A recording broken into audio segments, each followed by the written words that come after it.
छठ पूजा कार्तिक शुक्ल पक्ष के षष्ठी को मनाया जाने वाला आस्था का पर्व है। 4 दिनों तक चलने वाले इस पर्व से राजा प्रियव्रत की एक पौराणिक कहानी जुड़ी हुई है। इस पौराणिक कहानी के अनुसार षष्ठी व्रत रखकर और विधि विधान के साथ छठी माता की पूजा करने के बाद राजा प्रियव्रत का मृत हो चुका पुत्र वापस जीवित हो गया था।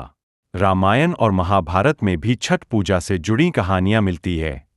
इस साल छठ पूजा 5 नवंबर से नहाय खाए के साथ शुरू होगी। इसके बाद छठ पर्व 4 दिनों तक चलते हुए खरना, संध्या अर्घ्य, प्रातः कालीन अर्घ्य। पौराणिक कहानियों के अनुसार त्रेतायुग में माता सीता और द्वापर युग में द्रौपदी ने छठ पूजा व्रत रखकर सूर्यदेव को अर्घ्य दिया था। आइए विस्तार से जानते हैं छठ पूजा का इतिहास और छठ पूजा की शुरुआत की कहानी।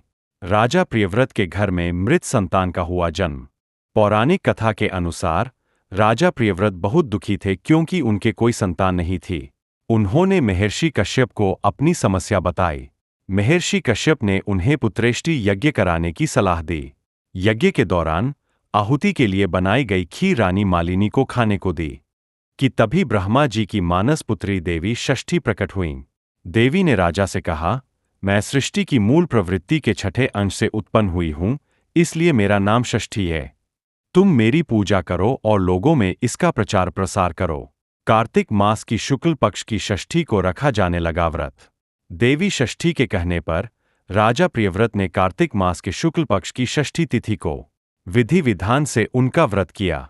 देवी की कृपा से उन्हें जल्द ही एक स्वस्थ पुत्र की प्राप्ति हुई।